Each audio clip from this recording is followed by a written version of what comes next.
이제 아브라함의 여정의 마지막에 저희가 왔습니다. 오늘 본문은 그의 인생의 마지막 순간, 저희가 그동안 한 총 14회에 걸쳐서 아브라함의 인생에 대한 말씀을 쭉 들었습니다.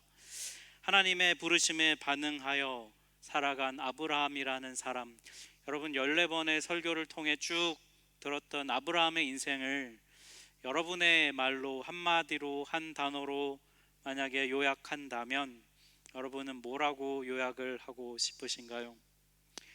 사람마다 좀 보는 포인트가 다를 수 있겠지만 저는 14번의 설교를 걸쳐서 오늘 특별히 그의 삶의 마지막 순간에 와 있는 그의 삶을 보니 아브라함은 정말 믿음의 사람이구나, 괜히 믿음의 조상이라고 말하는 것이 아니구나라는 것을 다시금 확인하게 됩니다.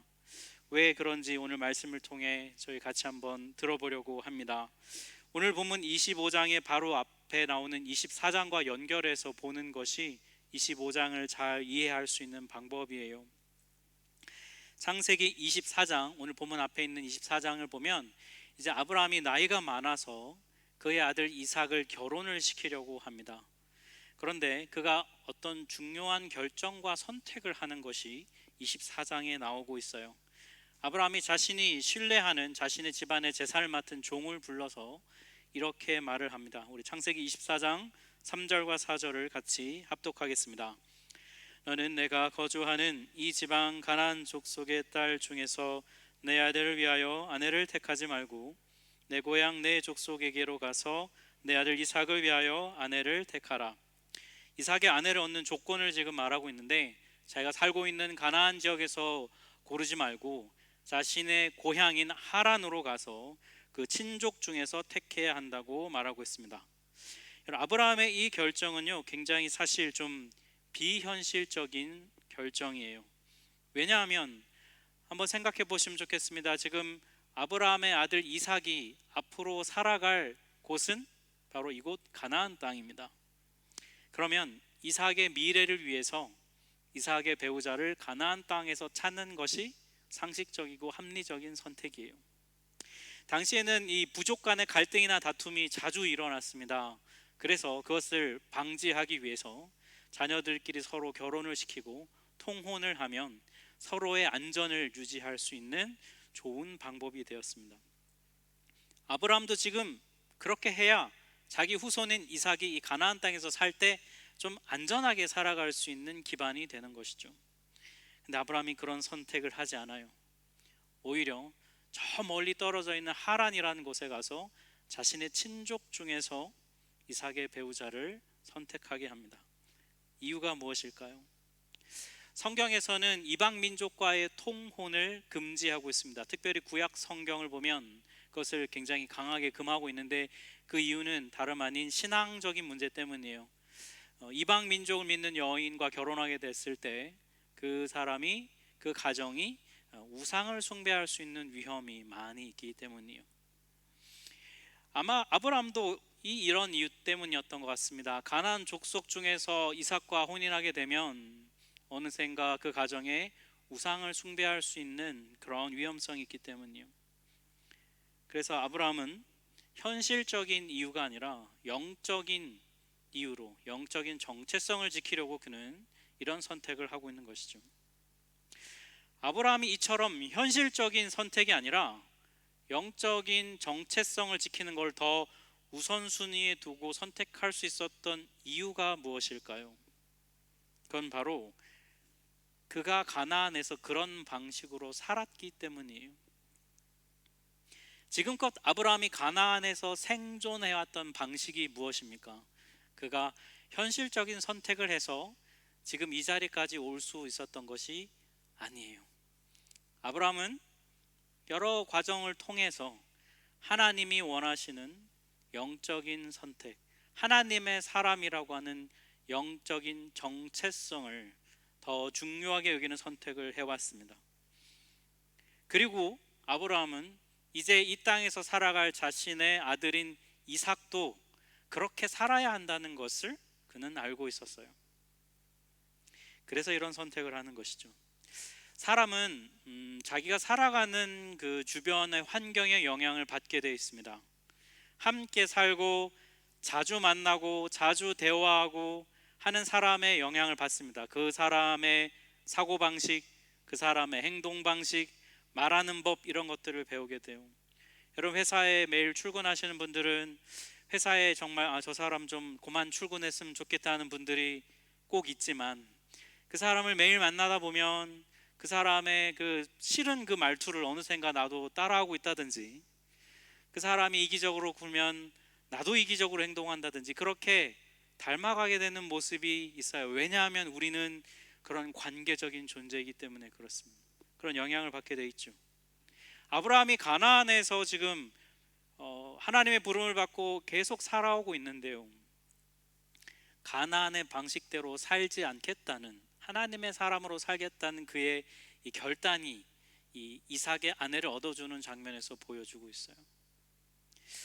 여러분, 우리도 아브라함이었다면 우리도 아브라함과 같은 선택을 할 수 있었을까요?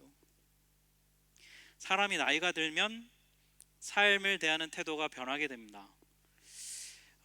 처음에는 도전도 하고 굉장히 여러 가지 열심히 해보지만 점점 나이가 들어갈수록 사람은 안정을 추구하게 돼요. 새로운 걸 시도하거나 변화를 주려고 하지 않습니다.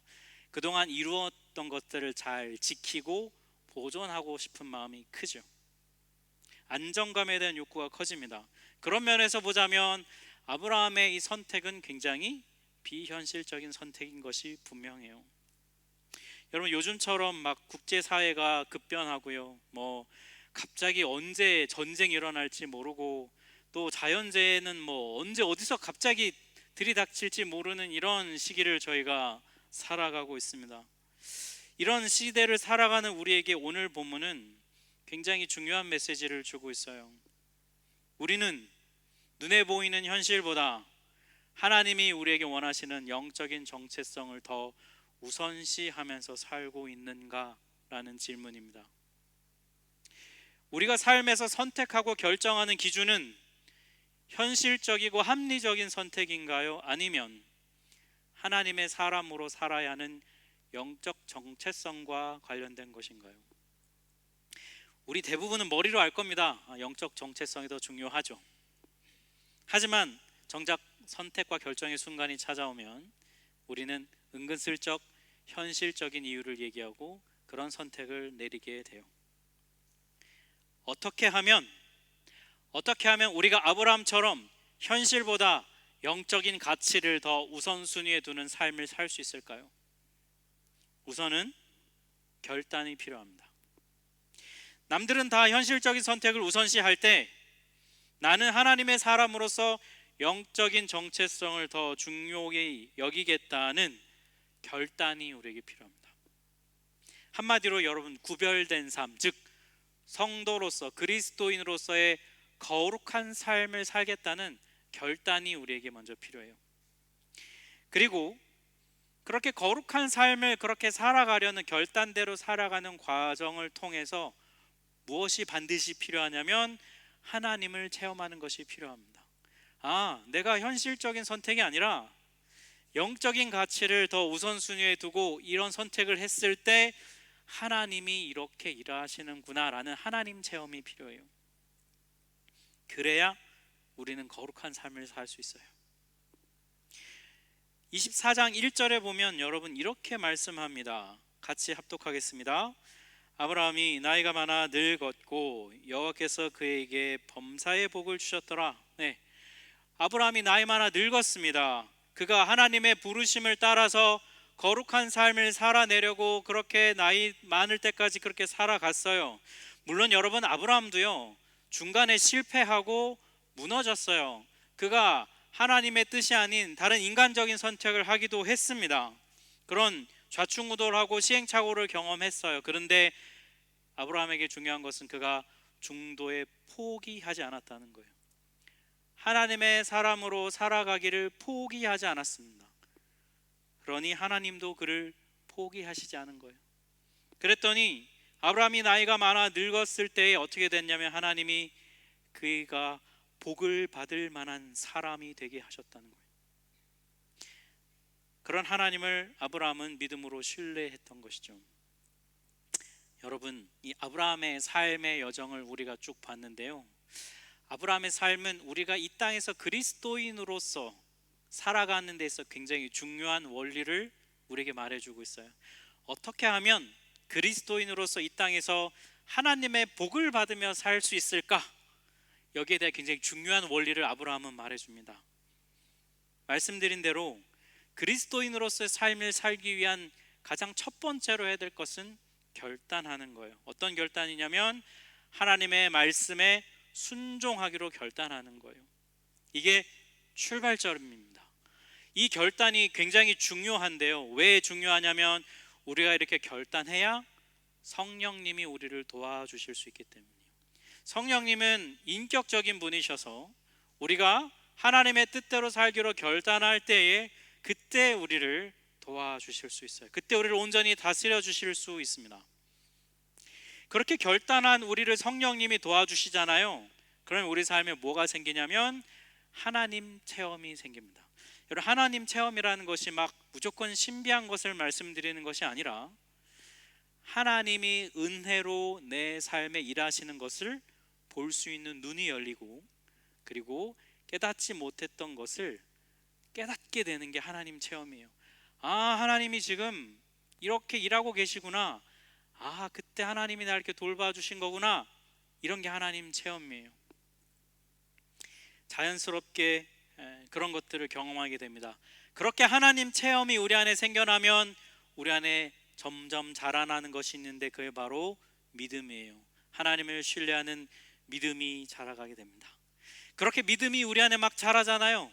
그러면 우리 안에 있는 믿음은 우리로 하여금 우리를 가만히 내버려 두지 않아요. 우리 안에 있는 믿음은 우리를 행동하게 합니다. 우리를 움직이게 해요. 어떻게 움직이게 하냐면 하나님의 말씀이 내 삶에 이루어지도록 움직이게 합니다. 신앙생활 하다 보면 여러분 혹시 그 예언이라는 것을 경험하게 됩니다. 혹시 뭐 예언 기도 이런 거 받아보신 분이 있는지 모르겠어요. 함부로 예언을 잘못 받으면 좀 문제가 많이 생깁니다만, 저는 뭐 사역을 하기도 하고 하다 보니까 때로는 제가 원해서 때로는 원치 않게 예언자들을 이렇게 예언 기도하시는 분들을 만나서 기도를 듣고 받기도 하고 했던 경험들이 있습니다. 그때 그 예언을 하는 분의 설 때 좀 제 마음에 그런 두려움 반 설레임 반 그런 마음이 있었어요. 왜 두렵냐면 나를 막 다 꿰뚫어 보는 거 아닌가, 막 이런 두려움도 생기고, 또 설레임, 내가 나중에 나이 들면 어떤 모습이 될지 막 얘기해 줄 것 같은 그런 기대감, 이런 마음으로 그런 분들을 만나게 되는데요. 제가 듣고 경험했던 예언은 소위 막 그런 점쟁이가 예언하듯이 그런 예언이 아니었어요. 여러분, 잘못된 예언을 받는 경우들도 가끔 있습니다.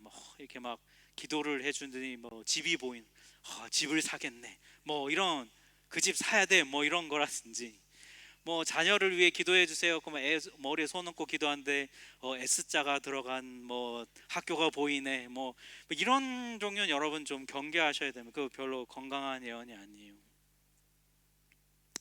제가 듣고 경험했던 예언은 축복의 말들이었어요.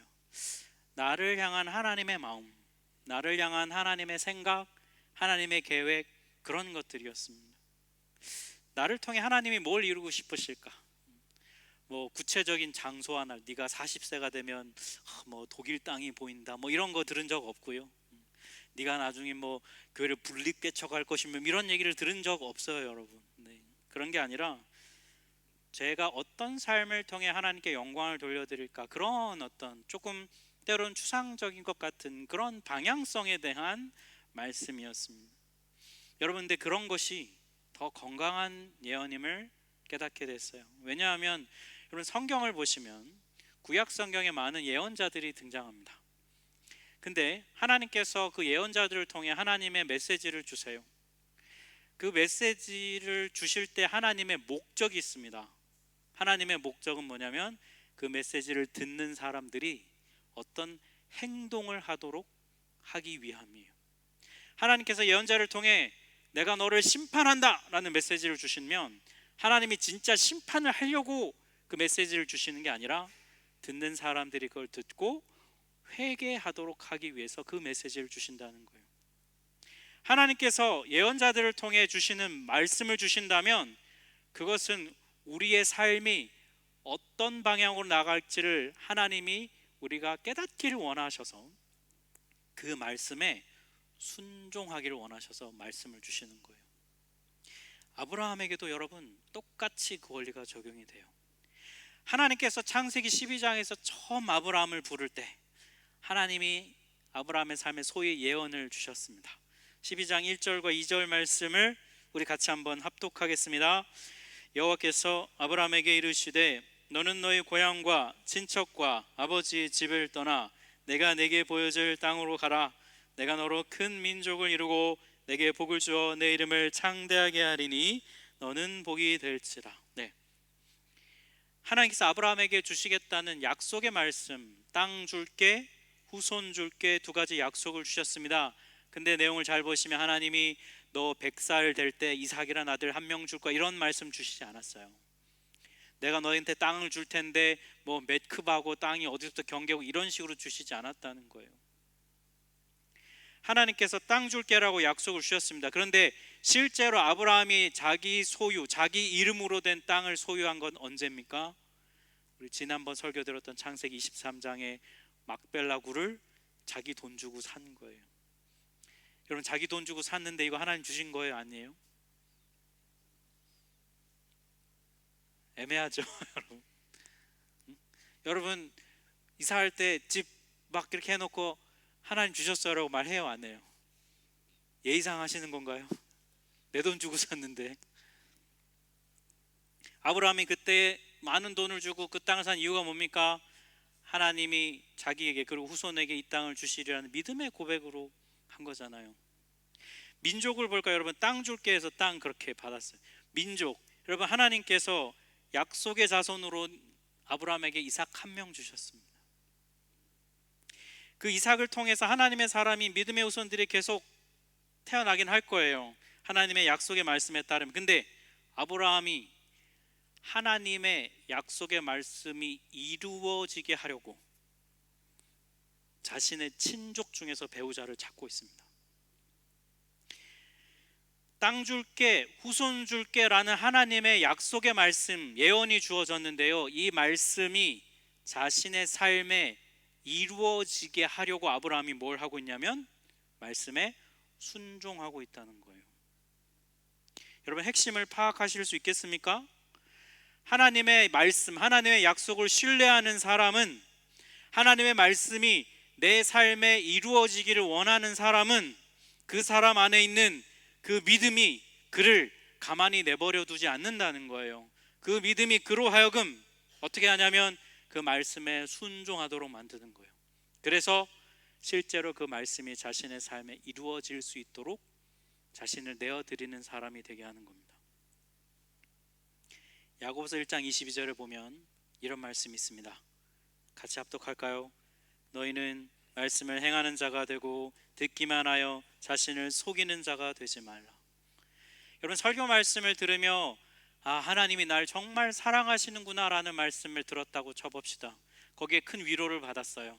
그러면 대부분의 사람은 그냥 그리고 끝나요. 근데 그렇게 끝내면 안 됩니다.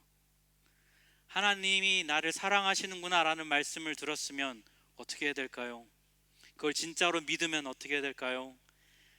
하나님의 사랑받는 자답게 삶을 살아내는 거예요. 하나님의 그 말씀이 실제로 내 삶에 이루어지도록 살아가는 것입니다. 야고보서 2장 26절도 이렇게 말합니다. 영혼 없는 몸이 죽은 것 같이 행함이 없는 믿음은 죽은 것이니라. 여러분 행함 없는 믿음은 자신을 속이는 자기 기만이고 그리고 죽은 거예요. 하나님께서 우리를 이 독일 땅으로 부르시고 이곳에서 살게 하셔서 하나님의 사람으로 살게 하십니다. 우리 주변에는 수많은 일이 일어나고 있고 우리의 삶을 통제할 수 없는 일들이 벌어집니다. 많은 우리 주변 사람들이 여기선 이렇게 살아야 한다라고 하는 세상적인 원리를 우리에게 말해줍니다. 그런 속에서 여러분 우리는 하나님의 사람으로 이 땅에서 살아가야 돼요. 그러려면 우리가 거룩한 삶을 살기로 결단해야 눈에 보이는 현실에 휘둘리는 삶이 아니라 영적인 정체성을 지키고 하나님의 사람으로 살겠다는 결단을 할 때, 그때 성령님이 우리를 도와주셔서 하나님은 이런 분이구나, 하나님을 체험하게 됩니다. 그러면 우리의 믿음이 자라는 거예요. 하나님을 신뢰하는 사람이 됩니다.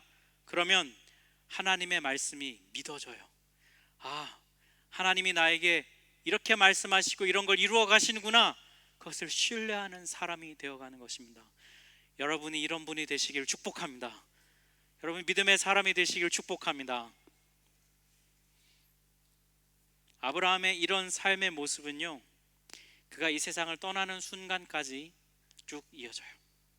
오늘 본문 25장 1절 말씀을 보면 아브라함이 후처를 맞이하였으니 그의 이름은 그두라라, 이렇게 말해요. 아브라함은 후처인 그두라라는 여성을 맞이합니다. 왜 굳이 후처를 맞이했을까요? 어떤 분들이 이렇게 말합니다. 역시 남자는 나이 들어 혼자 못 사는구나. 사라가 죽고 나서 또 후처를 맞아들인 거 보니까 역시 남자들은 에휴, 뭐 이러면서 그런 분들도 있어요. 근데 대부분의 성경학자들의 견해에 따르면 아브라함이 후처인 그두라를 맞아들인 것은 사라가 죽고 난 이후가 아니라 그 전이라고 얘기합니다. 그러니까 우리가 지금 시간 그냥 이 순서대로 보면 마치 사라가 23장에서 죽고 나서 25장에서 그두라를 맞이하는 것처럼 보이는데요, 그렇지 않고 실제로는 하갈이라는 그 여성을 내쫓고 난 다음에 그두라를 맞이한 것으로 그렇게 보통은 해석을 하는데요, 일단 이유가 뭐냐면 사라가 죽고 난 다음에 아브라함의 나이가 130세가 훨씬 훌쩍 넘은 나이입니다. 근데 오늘 본문을 보면 아브라함과 그두라 사이에 아들이 6명이 태어나요. 물론 하나님이 아브라함에게 힘을 주셔서 130세가 넘어도 아들 6명 낳을 수 있는 그런 사람이 될 수도 있겠지만, 상식적인 좀 생각을 해볼 때 그건 조금 아니지 않을까라고 보는 것이죠. 근데 그것보다 좀 더 중요한 이유가 있어요. 성경이 굳이 왜 아브라함의 죽음을 언급하면서 그두라라는 여성을 통하여 6명의 아들을 낳은 이야기를 왜 하고 있는가라는 거예요. 왜 굳이 이 내용을 언급하고 있을까요? 그 이유는 아브라함의 죽음을 앞두고 아브라함이라는 사람의 삶에 끝까지 하나님의 말씀이 이루어졌다는 것을 보여주기 위함이에요. 무슨 말이냐면 창세기 17장을 보면 알 수 있습니다. 창세기 17장 3절부터 5절을 우리 같이 한번 합독합니다. 하나님이 또 그에게 말씀하여 이르시되 보라,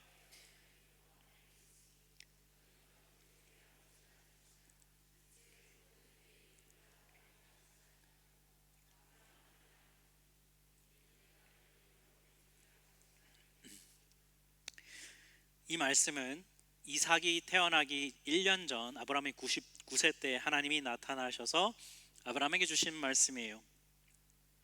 여기 보면 원래 이름이 아브람이었습니다. 이 뜻이 뭐냐면 존귀한 아버지, 높으신 아버지, 이런 뜻이에요. 근데 하나님께서 이름을 바꾸십니다. 아브라함, 여러 민족의 아버지, 많은 무리의 아버지 이름을 바꿔주셨어요. 이 이름을 받고 아브라함에게 태어난 아들은 몇 명입니까? 한 명, 이삭. 이스마엘은 그 전에 이미 태어났고, 많은 무리의 아버지라는 이름을 받고 태어난 그에게 아들 한 명 태어났어요. 이삭이 한 명 태어났습니다. 그러니까 여러 민족이라고 불리기엔 좀 그렇잖아요, 그죠?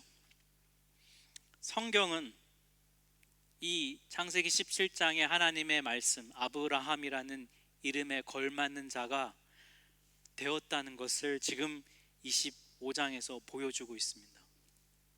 족보 이 그림을 한번 보시면 아브라함이 후처 그두라를 통해 낳은 아들 목록이 이렇습니다. 이게 오늘 본문 우리가 읽은 2절부터 4절에 나오는 내용인데, 이 여기 나오는 이름들 보면 다 이후에 그 가나안 땅 주변에 사는 족속들의 조상이 되는 사람들이 나요. 대표적인 이름이 미디안이라는 이름, 아마 앞으로 구약 성경 보면 많이 언급이 되고요. 아수르라는 이름도 나오고 여러 민족들이 나옵니다. 성경은 이거를 말해주고 싶었던 거예요. 아브라함이 죽는 순간에 그두라라는 후처를 처했던 왜 막 이러나, 이게 중요한 게 아니라 아브라함이 정말로 하나님이 약속하신 대로 여러 민족의 아버지가 되었다는 것을 성경은 말해주고 있다는 거예요. 여러분, 이렇게 아들이 많잖아요. 지금 아들이 6명이나 더 나왔습니다. 근데 이 와중에도 아브라함은 또 믿음의 선택을 하고 있다는 것을 오늘 본문은 말해줍니다. 오늘 보면 5절과 6절의 말씀을 같이 한번 합독하겠습니다. 아브라함이 이삭에게 자기의 모든 소유를 주었고 자기 서자들에게도 재산을 주어 자기 생전에 그들로 하여금 자기 아들 이삭을 떠나 동방 곧 동쪽 땅으로 가게 했더라. 자, 여기 보면 이삭에게는 모든 소유를 주었습니다. 원어를 보면 자기 모든 것을 주었다, 이런 표현이 되어 있습니다. 근데 거기에 비해서 여기 보니까 자기 서자들, 즉 그두라를 통해서 낳은 아들들에게는 뭘 주었냐면 재산을 주었다, 이렇게 나와 있죠. 여기 재산이라는 단어가 히브리어 원어로 보면 마타노트라는 단어인데 그 뜻이 뭐냐면 선물이라는 뜻이에요. 그러니까 해석해 보면 이런 거예요. 이삭에게는 전부, 즉 장자로서의 권한을 주었다는 얘기입니다. 근데 나머지 아들에게는 재산, 즉 선물을 주었다. 선물은 뭐예요, 여러분? 그 사람이 주기 전까지는 받을 수 없는, 요구할 수 없는 게 선물이잖아요. 즉 나머지 아들들에게도 살아갈 만한 충분한 재산은 주었지만 그들에게 아들로서의 권리를 주지는 않았다라는 뜻이에요. 분쟁과 갈등을 아마 염려했던 부분이 아브라함에게 있었던 것 같습니다. 그래서 이들을 충분한 재산을 주어서 동쪽 땅으로 가서 이삭과 최대한 멀리 떨어져 살게 했다는 것입니다. 여러분, 이 부분은요, 당시 관점으로 보면 아주 비현실적인 선택이에요.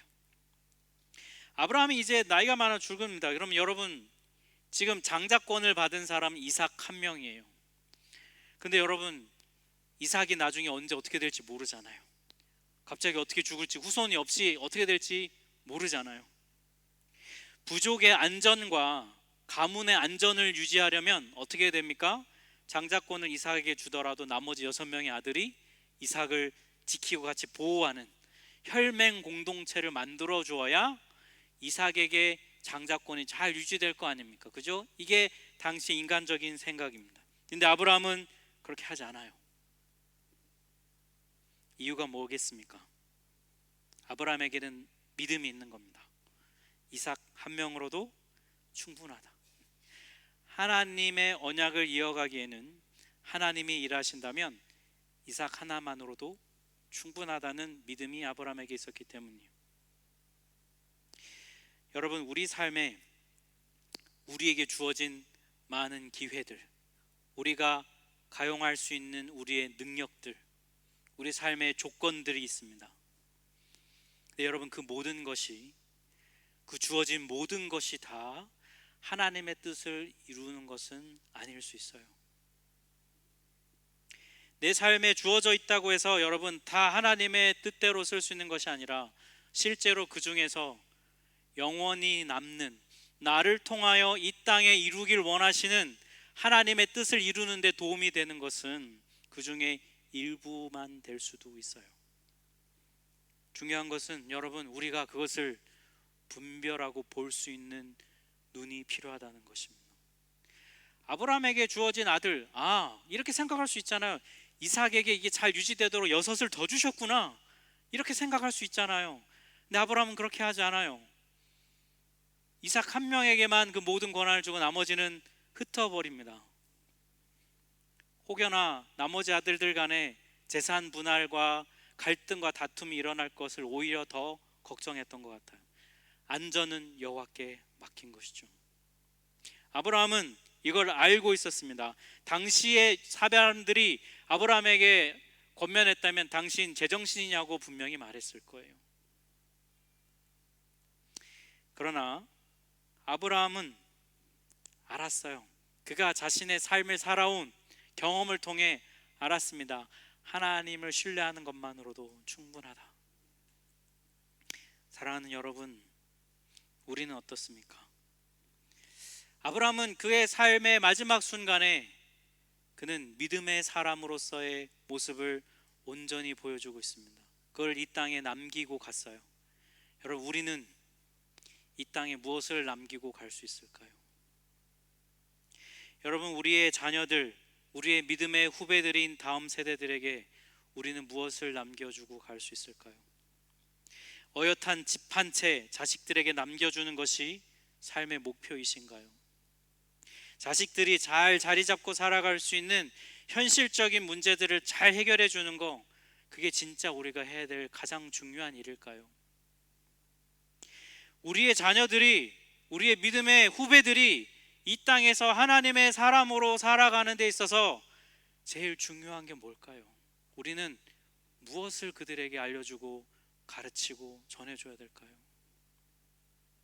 우리가 남겨야 하는 것은요, 하나님의 사람으로서의 삶을 살아내는 흔적이에요. 우리는 믿음의 유산을 전해주어야 합니다. 나의 자녀들이, 나의 다음 세대들이 세상의 유혹 앞에서 그것들을 물리치고 이겨내고 하나님의 뜻을, 영적인 가치를 우선순위에 둘 줄 아는 그런 사람으로 우리는 그들을 세워가야 돼요. 그게 저와 이 자리에 앉아있는 우리가 해야 될 일입니다. 근데 여러분, 이거는 저절로 되지 않습니다. 말로 되는 게 아니에요. 결단이 필요합니다. 그리고 씨름이 필요해요. 눈앞에 보이는 현실적인 선택이 아니라 보이지 않지만 진리라고 배운 말씀에 순종하는 씨름, 그런 걸 해야 됩니다. 휴가 가서도 주일날 교회 가는 거예요. 저도 이번에 휴가 갔는데 그 프랑스 말 지역이어서 거기 성당밖에 없어가지고 뭐 들리지도 않는, 아무것도 모르는 불어 구글 번역기 켜놓고 애들이 왜 가야 돼? 조용히 해. 그러고 그냥 신부님이 정말 열정적으로 설교하시더라고요. 아이들에게 가르쳐야 합니다. 여러분, 기도해라, 성경 읽어야지, 큐티해라, 헌금해라, 여러분, 말로 되는 게 아니라요, 삶으로 가르치셔야 돼요. 이곳 독일 땅에서 독일 사람으로 이곳에 잘 정착하는 것 중요합니다. 그러나 영적인 가치를 가르쳐야 돼요. 독일이든 영국이든 미국이든 한국이든 하나님의 사람으로 살아내는 법을 우리가 아니면 아이들이 어디서 배우겠어요? 오늘 본문이요, 이렇게 마무리됩니다. 11절 말씀 같이 합독합니다. 아브라함이 죽은 후에 하나님이 그의 아들 이삭에게 복을 주셨고 이삭은 브엘라헤로이 근처에 거주하였더라. 아브라함이 하나님의 사람으로서 그의 삶의 믿음의 여정을 끝까지 걸어갔습니다. 물론 그도 시행착오가 있었고 실패도 있었습니다. 근데 포기하지 않고 끝까지 하나님의 사람으로, 믿음의 사람으로 살아갔어요. 그랬더니 그가 그 마지막 순간에 받은 복이 무엇이냐면, 자신이 살아생전에 받았던 복을 자기 아들인 이삭이 받는 거예요. 믿음의 그 유산의 복을 이삭에게 이어졌다고 성경은 말해줍니다. 그래서 이삭이 어떻게 합니까? 브엘라헤로이, 하나님의 부름을 받은 가나안 땅에서 그가 살아가는 것입니다. 이게 아브라함이 그의 삶의 마지막에 이룬 그의 업적이에요. 그가 준 믿음의 유산입니다. 사랑하는 성도 여러분, 세상이 인정해 주는 거, 그게 복이 아닙니다. 하나님이 인정하셔야 그게 복이에요. 아브라함의 삶은요, 우리에게 그것을 말해주고 있습니다. 세상의 눈으로 보면 아브라함은 그렇게 위대한 사람이 아니에요. 하지만 그는 순종의 사람이었고 믿음의 사람이었습니다. 여러 시행착오를 거쳐서 그는 결국은 믿음의 사람으로서의 삶을 살아냈고 믿음의 경주를 완주하였어요. 사랑하는 여러분, 이 자리에 있는 우리가 아브라함과 같기를 축복합니다. 여러분의 삶이, 이 땅에서의 삶이 아브라함과 같은 그런 믿음의 여정을 마무리해서 믿음의 사람으로서의 삶을 살았다, 그렇게 하나님으로부터 평가받는 여러분들 되시길 주님의 이름으로 축복합니다. 우리 함께 찬양하겠습니다.